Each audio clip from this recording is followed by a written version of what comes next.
அனைவருக்கும் என்னுடைய அன்பு வணக்கம். சில வீடுகளிலும் சில கடைகளிலும் 7 குதிரை வாஸ்து படத்தை பார்த்துருப்பீங்க. அது ஏன் வைக்கிறாங்க? அது எதுக்கு வைக்கிறாங்க? அது வைத்தா அந்த வீட்டிற்கும் அந்த கடைக்கும் என்ன மாதிரியான வாஸ்து பலன்கள் ஏற்படும்? அது வைக்கிறாங்களே, அதுக்கான சரியான திசை எது? ஒருவேளை மாற்றி வச்சாங்க அப்படின்னா அந்த 7 குதிரை வாஸ்து படத்தின் மூலம் கிடைக்கக்கூடிய நன்மைகள் அனைத்தும் அப்படியே ரிவர்ஸ் ஆகிடும். கிடைக்கக்கூடிய நன்மைகள் எதுவுமே கிடைக்காம போயிடும். அதே போல் நம்ம நேரத்தை பார்க்கக்கூடிய கடிகாரம், சாதாரண நேரத்தை காட்டக்கூடிய கடிகாரத்தில் போய் என்ன வாஸ்து இருக்குன்னு தானே நினைக்கிறீங்க? நம்ம வாழ்க்கையில் ஏற்படக்கூடிய முன்னேற்றம், வளர்ச்சி, வெற்றி இது அனைத்தும் பார்த்தீங்கன்னா நேரத்தை வைத்து நிர்ணயிக்கப்படுகிறது. அப்படிப்பட்ட நேரத்தை காட்டக்கூடிய கடிகாரம் சரியான திசையில் இருக்கணும், சரியான அமைப்பில் இருக்கணும். தவறான திசையிலும் அமைப்பிலும் இருந்துச்சு அப்படின்னா நமக்கு நல்ல விஷயங்கள் தள்ளி போகும், கெட்ட விஷயங்கள் வேகமாக நடக்கும். நான் உங்கள் சீனிவாசன் தமிழ்ச்செல்வி மணி 7 குதிரை வாஸ்து படம் மற்றும் கடிகாரத்தை பற்றி பல்வேறு சுவாரஸ்யமான விஷயங்களையும் தகவல்களையும் இந்த வீடியோவில் தெரிஞ்சுக்க போகிறோம். வீடியோவை ஸ்கிப் பண்ணாமல் கடைசி வரைக்கும் பாருங்கள். இது வரைக்கும் இந்த சேனல் நீங்கள் சப்ஸ்கிரைப் பண்ணாமல் இருந்தீங்கன்னா உடனே சப்ஸ்கிரைப் பண்ணுங்கள். மேலும் பக்கத்தில் ஒரு பெல் ஐக்கான் இருக்கும், அந்த பெல் ஐக்கானும் ப்ரெஸ் பண்ணுங்கள். நான் கொடுக்குற ஒவ்வொரு வீடியோவும் உங்களுக்கு உடனடியாக நோட்டிஃபிகேஷனாக வந்துடும். இந்த 7 குதிரை வாஸ்து படம் என்பது நம்பிக்கை சார்ந்த ஒரு விஷயம். உங்களுக்கு வாஸ்தின் மீது அதிகமான நம்பிக்கை இருந்துச்சு அப்படின்னா இந்த 7 குதிரை வாஸ்து படத்தை வாங்கி நீங்கள் வீட்லையும் தொழில் செய்யும் இடங்களில் வைக்கலாம். வீட்லையும் தொழில் செய்யும் இடங்களிலும் இந்த 7 குதிரை வாஸ்து படத்தை வச்சிங்க அப்படின்னா இந்த குதிரை என்பது நவகிரகங்களில் 2 கிரகங்களை குறிக்கும். முதல் சூரியன், மற்றொன்று சுக்கிர பகவான். சூரியன் என்பது வேகத்தையும் சக்தியும் தரக்கூடிய ஒரு கடவுளாக கருதப்படுது. சுக்கிரன் என்பது நமக்கு கல்வி, செல்வம், திருமணம், சுகபோக வாழ்க்கை தரக்கூடிய கடவுளாக கருதப்படுது. இந்த 7 குதிரை வாஸ்து படம் வீட்டில் வைப்பதன் மூலம் ஐஸ்வர்யம், செல்வம், ஆரோக்கியம் மற்றும் திருமண தடை இருந்தால் நீங்கும், இதுபோல நல்ல விஷயங்கள் அதிகமாக கிடைக்கும் என்பது நம்பிக்கை. மேலும் சூரிய பகவானுடைய அம்சம் பெற்ற 7 குதிரைகள் இந்த வாஸ்து படத்தில் இருப்பதால் வீட்டில் தீய சக்திகள், கந்திஷ்டிகள் இதுபோல விஷயங்கள் அண்டாமல் இந்த 7 குதிரை வாஸ்து படம் தடுக்கும் என்பது நம்பிக்கை. மேலும் தொழில் செய்யும் இடங்களில் இந்த 7 குதிரை வாஸ்து படம் வைப்பதன் மூலம் உங்கள் தொழில் மென்மேலும் வளரும், உங்கள் தொழிலிற்குள்ள தடைகள் அனைத்தும் தகர்ந்து மென்மேலும் வளர்ச்சி அடையும் என்பது நம்பிக்கை. இந்த 7 குதிரை வாஸ்து படத்தில் சில முக்கியமான குறிப்புகள் இருக்கு. இந்த 7 குதிரை வாஸ்து படத்தில் பின்புறம் இருக்கக்கூடிய கலர் வானவில் இருக்கக்கூடிய ஒரு கலராக தான் இருக்கணும். ஏன் அப்படின்னா வானவில் என்பது இயற்கை நிகழ்வாக இருந்தாலும் சூரியனுடைய ஒளிக்கற்றைகளாக உருவாக்கக்கூடிய நிறங்களாக அது கருதப்படுது.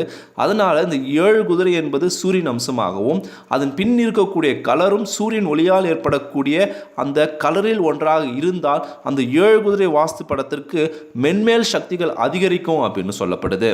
நீங்கள் இந்த 7 குதிரை வாஸ்து படத்தை வாங்குறீங்க அப்படின்னா அதனுடைய கலரை கவனமாக பாருங்க. மேலும் அந்த படத்தில் இருக்கக்கூடிய குதிரைகள் அனைத்தும் ஒரே திசையில் ஓடுகிறதா என்றது நீங்க கவனிக்கணும். ஒரே திசையில் ஓடுற மாதிரி இருக்கக்கூடிய 7 குதிரை வாஸ்து படத்திற்கு தான் ரொம்பவும் சக்தி அதிகம். ஒவ்வொரு குதிரையும் வெவ்வேறு திசையில் ஓடுவது போல அந்த படத்தில் அமைப்பு இருந்துச்சு அப்படின்னா நேர்மறையான ஆற்றல் வெவ்வேறு திசைகளில் சிதறடிக்கப்படும் அப்படின்னு சொல்றாங்க. மேலும் அந்த 7 குதிரை வாஸ்து படத்தில் இருக்கக்கூடிய ஒவ்வொரு குதிரைகளுமே சாந்தமா இருக்கிற மாதிரி, அமைதியா இருக்கிற மாதிரி இருக்கணும். ரொம்ப ஆக்ரோஷமாக கோபமாக இருக்கக்கூடிய அமைப்பில் உள்ள 7 குதிரை வாஸ்து படத்தை வாங்காதீங்க. இந்த 7 குதிரை வாஸ்து படம் வீடாக இருந்தாலும் சரி, தொழில் செய்ய இடமாக இருந்தாலும் சரி, நீங்க எந்த திசையில எப்படி வைக்கிறீங்கன்றதுல தான் அதனுடைய சக்தியே இருக்கு. இதற்கு நீங்க தனியாக பூஜை பண்ணணும், தனியாக நீங்க இதுக்கு ப்ரே பண்ணணும் அப்படின்னு எந்தவித அவசியமே கிடையாது. இதை நீங்க வச்சாலே போதும், இந்த 7 குதிரை வாஸ்து படத்தின் சக்தி தானாக வேலை செய்ய ஆரம்பிச்சிடும். இது எந்த திசையில வைக்கணும் அப்படின்னா 7 குதிரை வாஸ்து படத்தை பொறுத்த வரைக்கும் 4 திசையுமே சரியான திசை அப்படின்னு சொல்லப்படுது. இருந்தாலும் சூரியன் உதைக்கும் திசை கிழக்கு திசையை நோக்கி இந்த 7 குதிரை வாஸ்து படம் வைப்பது மிகவும் சக்தி வாய்ந்தது அப்படின்னு சொல்லப்படுது.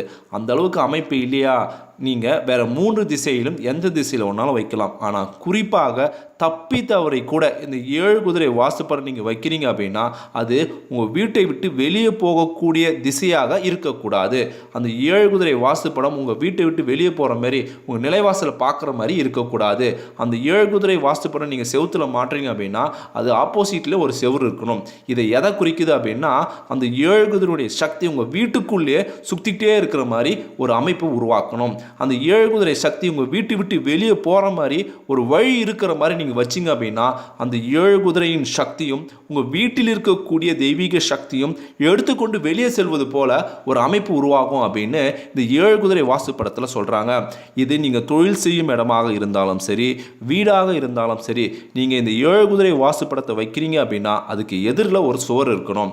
அப்படி இல்லையா அதுக்கு எதிரில் ஒரு தடுப்பு நாச்சு இருக்கணும்.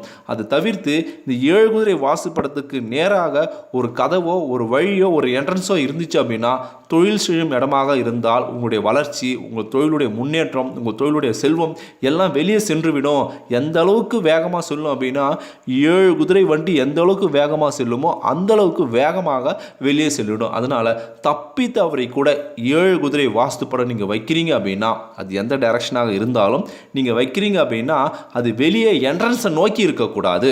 7 குதிரை பூட்டிய வண்டி எவ்வளோ வேகமாக செல்லுமோ அந்த அளவுக்கு வேகமாக சக்தி, வளர்ச்சி, முன்னேற்றம், ஆற்றல், உயர்வு இது அனைத்தும் உங்களுக்கு சரியான திசையில் இந்த 7 குதிரை வாஸ்துப்படம் நீங்கள் வீட்லேயோ தொழில் செய்யும் இடத்திலோ வச்சிங்க அப்படின்னா உங்களுக்கு கிடைக்கும். இதுதான் இந்த 7 குதிரை வாஸ்து படத்தில் இருக்கக்கூடிய வாஸ்து சக்தி. இந்த 7 குதிரை வாஸ்து படத்தை தொழில் செய்யக்கூடிய இடத்தில் மட்டும்தான் வைக்கணுமா அப்படின்னா இல்லை, நீங்கள் வேலை செய்யக்கூடிய அலுவலகத்திலும் இந்த 7 குதிரை வாஸ்து படத்தை வைக்கலாம். மேலும் வீடுகளில் குறிப்பாக கிச்சனை தவிர்த்து மீது எல்லா இடங்களிலும் இந்த 7 குதிரை வாஸ்து படத்தை வைக்கலாம் அப்படின்னு சொல்கிறாங்க. இந்த 7 குதிரை வாஸ்து படம் என்பது வாஸ்து நம்பிக்கை சார்ந்த ஒரு படம். இது வீட்டில் வாங்கி வச்சுட்டு கடையில் வாங்கி வச்சுட்டு நீங்கள் எந்த வேலையும் செய்யாமல் இருந்தீங்க அப்படின்னா எந்தவித முன்னேற்றமும் கிடைக்காது. இந்த 7 குதிரை வாஸ்து படமும் இருக்கணும், உங்களுடைய முயற்சியும் அதீதமாக இருக்கணும். அப்போதான் அந்த வாஸ்து படமும் உங்களுக்கு கை கொடுத்து உங்களுக்கு நீங்கள் நினைச்ச மாதிரி வெற்றியும் முன்னேற்றமும் உங்கள் வாழ்க்கையில் ஏற்படும். நான் சொன்ன தகவல் உங்களுக்கு மிகவும் பயனுள்ளதாக இருந்திருக்கும் அப்படின்னு நான் நினைக்கிறேன். உங்களுடைய நண்பர்கள் வீட்டிலேயோ கடையிலேயோ இந்த 7 குதிரை வாஸ்து படம் தவறான ஒரு டைரக்ஷனில் என்ட்ரன்ஸ் நோக்கி இருந்துச்சு அப்படின்னா உடனே அதனுடைய வாஸ்து தாற்பயத்தை சொல்லி சரியான திசைக்கு அந்த 7 குதிரை வாஸ்து படத்தை வச்சு அவங்களுக்கு ஒரு நல்ல ஒரு விஷயத்தை செய்யுங்க. இந்த உலகத்தில் இருக்கிற ஒவ்வொருத்தரையும் கண்ட்ரோல் பண்ணக்கூடிய, கட்டுப்படுத்தக்கூடிய விஷயம் என்னன்னு கேட்டிங்கன்னா நேரம். நீங்கள் மிக அதிகமான செல்வமுடையவராகவோ அல்லது மிகப்பெரிய அதிகாரம் படைத்தவராகவே இருந்தாலும் உங்களையும் கண்ட்ரோலாக வச்சுருக்கக்கூடிய ஒரு சக்தி என்னன்னு பார்த்தீங்கன்னா அது நேரத்துக்கு மட்டும்தான் உண்டு. மிகப்பெரிய விஷயமாக இருந்தாலுமே நேரத்தை மீறினால், நேரத்தை கடந்து விட்டால் அந்த விஷயத்தின் மதிப்பு மாறிவிடும் அப்படின்னு சொல்கிறாங்க. ஒருவருக்கு நல்ல நேரம் அப்படின்னு ஒன்று வந்துருச்சு அப்படின்னா எவ்வளோ பிரச்சனையாக இருந்தாலும் அதை சமாளிச்சுட்டு நல்ல ஒரு சூழ்நிலைக்கும் நல்ல ஒரு முன்னேற்றத்திற்கும் வாழ்க்கையில் அவர் வந்துடுவார். ஒருவருக்கு கெட்ட நேரம் அப்படின்னு ஒன்று வந்துருச்சு அப்படின்னா எவ்வளோ பெரிய அதிகாரத்தில் இருந்தாலும் எவ்வளோ செல்வம் படைகள் வைத்திருந்தாலும் அவர் மிக மோசமான நிலைக்கு வாழ்க்கையில் வந்து விடுவார். நேரத்துக்கு அந்த அளவுக்கு ஒரு வல்லமையும் அந்த அளவுக்கு ஒரு சக்தியும் உண்டு. இந்த நேரத்தை காட்டக்கூடிய ஒரு பொருள் கடிகாரம். இந்த கடிகாரமும் அந்த அளவுக்கு நிகரான சக்தியையும் வல்லமையும் பெற்றது. இதை நம்ம சரியான ஒரு திசையில் வைப்பதன் மூலம் நேரத்தினால் பலவிதமான நன்மைகள் நமக்கு அதீதமாக கிடைக்கும். ஒருவேளை தவறான திசையில் வைப்பதன் மூலம் நேரத்தினால் அதீதமான தீய விஷயங்கள் நம்ம வாழ்க்கையில் ஏற்படும். நம்மளுடைய இந்து சாஸ்திரத்தில் ஒவ்வொரு திசைக்குமே ஒரு தனித்துவமான தேவதைகளும் அதுக்குரிய பலவிதமான நற்பலன்களும் சொல்லியிருக்காங்க. கிழக்கு திசை சூரிய பகவானுக்குரிய ஒரு திசை, மேற்கு திசை சூரியன் அஸ்தமன் ஆகக்கூடிய ஒரு திசை, தெற்கு திசை யமலோக திசை, அதாவது நம்மளுடைய பித்ருக்கள் இருக்கக்கூடிய ஒரு திசையாக கருதப்படுது.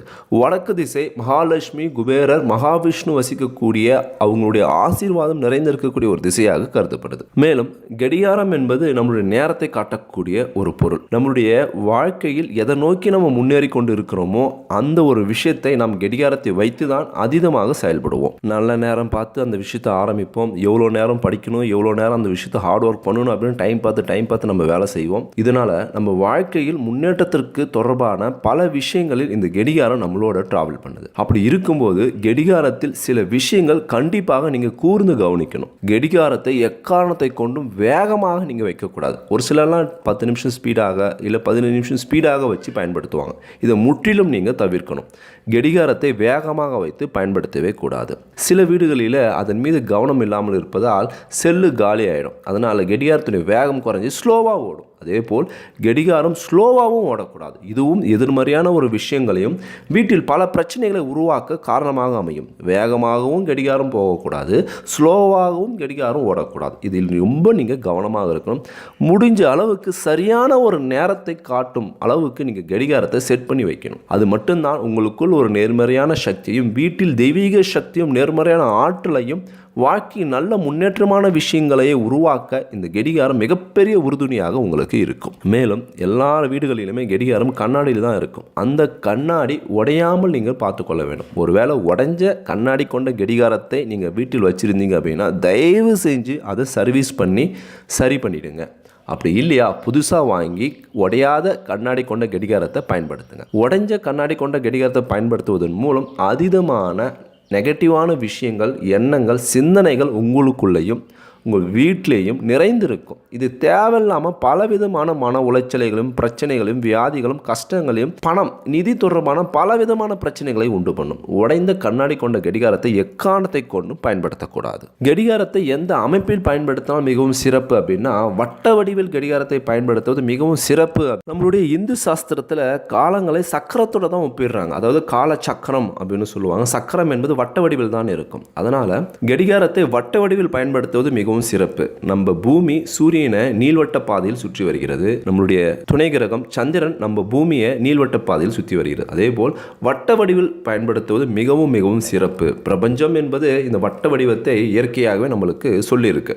அதனால் அந்த அமைப்பிலே காலத்தை குறிக்கக்கூடிய கடிகாரத்தின் அமைப்பும் இருந்துச்சு அப்படின்னா அதன் மூலம் நல்ல நற்பலன்கள் ஏற்படும். ஒருவேளை ஸ்கொயராக இருக்குது இல்லைனா செவ்வகமாக இருக்குது அப்படின்னா இதனால் நிறைய பிரச்சனைகள் ஏற்படுமா அப்படின்னா, என்னதான் ஸ்கொயராக இருந்தாலும் செவ்வகமாக இருந்தாலும் அதை கூர்ந்து கவனிச்சிங்க அப்படின்னா அதில் இருக்கிற அமைப்பு வட்ட வடிவில் தான் நம்பர் பேட்டர்ன் கொடுத்துருப்பாங்க. கடிகாரம் பெரிய முள்ளு சின்ன முள்ளும் வட்ட வடிவில் தான் சூழ்ந்து இருக்கும். பெரும்பாலும் நீங்கள் வட்ட வடிவில் பயன்படுத்துவது மிகவும் மிகவும் நற்பலன்களை ஏற்படுத்தும். செவ்வகம் மற்றும் சதுர வடிவை காட்டிலும். அப்போ சதுரம் செவ்வகம் வடிவம் பயன்படுத்தக்கூடாதா அப்படின்னா பயன்படுத்தலாம். ஆனால் வட்ட வடிவினால் ஏற்படக்கூடிய நற்பலன்களை விட சதுரம் மற்றும் செவ்வகத்தினால் பயன்படுத்தக்கூடிய கடிகாரத்தின் நற்பலன்கள் குறைவாகவே தான் கிடைக்கும். எந்த நிறங்களில் கடிகாரத்தை பயன்படுத்த வேண்டும்? வெள்ளை நிறம் மிகவும் மிகவும் சிறப்பு. சிவப்பு நிறமும் பயன்படுத்தலாம். ஆனால் சில நேரங்களில் சிவப்பு நிறம் என்பது உங்களுக்கு கோபத்தை அதிகரிக்கக்கூடிய ஒரு வாய்ப்பை ஏற்படுத்தும். நம்ம கடிகாரத்தை அதிகமாக பார்ப்போம், அதிகமாக பயன்படுத்துவோம். நம்ம அதிகமாக சிவப்பு நிறத்தை பார்க்க நமக்குள்ள ஒரு விதமான கோபத்தை ஏற்படுத்த வாய்ப்பு உண்டு. நீல நிறத்திலும் பயன்படுத்தலாம், பச்சை நிறத்திலும் பயன்படுத்தலாம். எக்காரணத்தை கொண்டும் கருப்பு நிறத்தில் கடிகாரத்தை பயன்படுத்தவே கூடாது. கருப்பு நிறம் என்பது ஒரு விதமான எதிர்மறையான ஒரு விஷயத்தையும் நெகட்டிவிட்டியும் குறிக்கக்கூடிய ஒரு நிறமாகவே கருதப்படுவதால் கடிகாரத்தை கருப்பு நிறத்தில் மட்டும் பயன்படுத்தக்கூடாது. வெள்ளை நிறத்தில் பயன்படுத்தலாம், மஞ்சள் நிறத்தில் பயன்படுத்தலாம், பச்சை நிறத்தில் பயன்படுத்தலாம், ப்ளூ நிறத்தில் பயன்படுத்தலாம். இது மிகவும் மிகவும் உத்தமம், சிறப்பு. மென்மேலும் உங்களுக்குள் ஒரு நேர்மறையான ஆற்றலையும் சக்தியும் அதிகரிக்கும். ஒரு சிலலாம் கடிகாரத்தை பிளாஸ்டிக்கில் பயன்படுத்துவாங்க, இரும்பில் பயன்படுத்துவாங்க, உட்டில் பயன்படுத்துவாங்க. இதில் எந்த தவறும் இல்லை. ஆனால் நீங்கள் உட்டில் பயன்படுத்ததா இருந்துச்சு அப்படின்னா அரச மரம் உட்டு அல்லது நெல்லிக்காய் மரம் உட்டு இதில் பயன்படுத்தினீங்க அப்படின்னா மிகவும் சிறப்பு அப்படின்றாங்க. ஏன் அப்படின்னா மகாவிஷ்ணு மரங்களில் நான் ஒரு அரச மரம் அப்படின்னு சொல்லியிருக்கார். நெல்லி மரம் என்பது மகாலட்சுமி அம்சம் பெற்ற ஒரு மரமாக கருதப்படுது. இந்த மரங்களை கொண்டு செய்யக்கூடிய கடிகாரத்தை நீங்கள் பயன்படுத்துவதன் மூலம் செல்வம் தொடர்பான பலவிதமான முன்னேற்றங்களும் அதிர்ஷ்டங்களும் உங்கள் வாழ்க்கையில் நிறைவாக ஏற்படும். கடிகாரத்தை இந்த அளவுக்கு பல விஷயங்களை நம்ம பார்த்துட்டோம். எந்த திசையில் வைக்க வேண்டும், குறிப்பாக எந்த திசையில் வைக்கக்கூடாது. கடிகாரத்தை குறிப்பாக தெற்கு சுவரில் மாட்டக்கூடாது.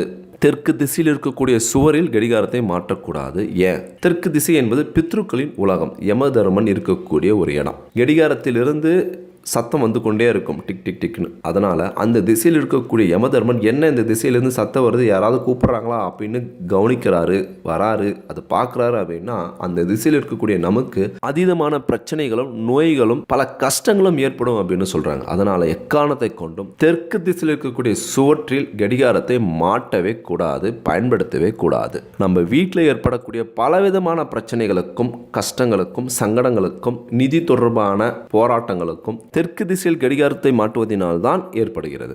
இது வாஸ்து சாஸ்திரத்திலையும் சொல்லியிருக்காங்க. அதனால் எக்காரணத்தை கொண்டும் தெற்கு திசையில் இருக்கக்கூடிய சுவற்றில் கடிகாரத்தை மாற்றக்கூடாது. எந்த திசையில் கடிகாரத்தை மாற்றினால் செல்வம் அதிகரிக்கும், வீட்டில் சந்தோஷம் நிம்மதி அதிகரிக்கும் அப்படின்னா மகாலட்சுமி, மகாவிஷ்ணு, குபேரர் இருக்கக்கூடிய ஒரு திசையாக நம்மளுடைய இந்து சாஸ்திரத்தில் எந்த திசை சொல்லியிருக்காங்க அப்படின்னா வடக்கு திசையை சொல்லியிருக்காங்க. அதனால் வடக்கு திசை இருக்கக்கூடிய சுவற்றில் கடிகாரத்தை மாட்ட வேண்டும். வடக்கு திசையில் இருக்கக்கூடிய சுவற்றில் கடிகாரத்தை மாட்டுவதன் மூலம் நம்மளுடைய வாழ்க்கையில் செல்வம் அதிகரிக்கும், நிம்மதி அதிகரிக்கும். மகாலட்சுமி, மகாவிஷ்ணு, குபேரருடைய ஆசீர்வாதம் பார்வை நம் மீது அதீதமாக விழும். ஒரு சின்ன உதாரணம், நம்ம ஒரு இடத்துல உட்காந்துட்ருக்கோம், ஒரு குறிப்பிட்ட திசையிலிருந்து தொடர்ந்து சத்தம் வந்துகிட்டே இருக்குது அப்படின்னா நாம் அந்த திசையை நோக்கி திரும்பி பார்ப்போம், என்னடா அங்கே சத்தம் வந்துட்டு இருக்குது அப்படின்னு. அதே போல தான் வடக்கு திசை என்பது செல்வத்தை தரக்கூடிய தேவதைகளான மகாலட்சுமி, தேவர்களான குபேரர் மற்றும் மகாவிஷ்ணு இருக்கக்கூடிய ஒரு திசை. அந்த திசையில் கடிகாரத்தை மாட்டுவதன் மூலம் அந்த திசையை நோக்கி அதீதமான சின்ன சின்ன சத்தங்கள் வருவதன் மூலம் அந்த திசையில் இருக்கக்கூடிய தேவதைகள் திரும்பி பார்ப்பார்கள். அவர்களுடைய பார்வை நம் மீது படும். இதற்கு நேர்மாறாக தெற்கு திசையில் இருக்கக்கூடிய சுவற்றில் கடிகாரத்தை மாற்றி தினமும் சத்தம் வந்து கொண்டே இருந்தால் அந்த திசையில் இருக்கக்கூடியவர் யார்? யமதர்மர். அவர் திரும்பி பார்த்தா நம்மளுக்கு என்ன நடக்கும் உங்களுக்கே தெரியும். அதனால் வடக்கு திசையில் உள்ள சுவற்றில் கடிகாரத்தை மாட்டுவது மிகவும் மிகவும் சிறப்பு. வீட்டில் வடக்கு திசையில் மாற்ற அளவுக்கு அமைப்பு இல்லை அப்படின்னா கிழக்கு அல்லது மேற்கு திசையில் உள்ள சுவற்றில் கடிகாரத்தை மாற்றலாம். ஆனால் எக்காரணத்தை கொண்டும் தெற்கு திசையில் இருக்கக்கூடிய சுவற்றில் மட்டும் கடிகாரத்தை மாற்றக்கூடாது. இது நம்பிக்கை சார்ந்த விஷயங்கள் மட்டுமல்ல. இதை நீங்கள் முயற்சி பண்ணி பார்க்கும்போது இதில் இருக்கக்கூடிய அற்புதமான பலன்கள் என்ன அப்படின்னு நீங்களே உணர முடியும். நான் சொன்ன இந்த தகவல் உங்களுக்கு ரொம்பவும் பயனுள்ளதாக இருந்திருக்கும் அப்படின்னு நான் நினைக்கிறேன். இது வரைக்கும் நீங்கள் 7 குதிரை வாஸ்து படம் வாங்கலாம் அப்படின்னா வாங்கி வீட்டில் சரியான திசையில் வைங்க.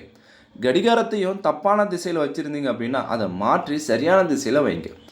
இது நம்பிக்கை சார்ந்த ஒரு விஷயம். இந்த வீடியோ பற்றி உங்களுடைய கருத்துக்கள் என்ன அப்படின்னு மறக்காமல் கமெண்ட் பாக்ஸில் கமெண்ட் பண்ணுங்கள். இந்த வீடியோவை அனைவருக்கும் ஷேர் பண்ணுங்கள். நம்மளுடைய தமிழ் டெக்னாலஜி என்ற சேனலை சப்ஸ்கிரைப் பண்ணுங்கள், லைக் பண்ணுங்கள். மீண்டும் அடுத்த ஒரு சுவாரஸ்யமாக சந்திப்போம். தேங்க்யூ ஃபார் வாட்சிங்.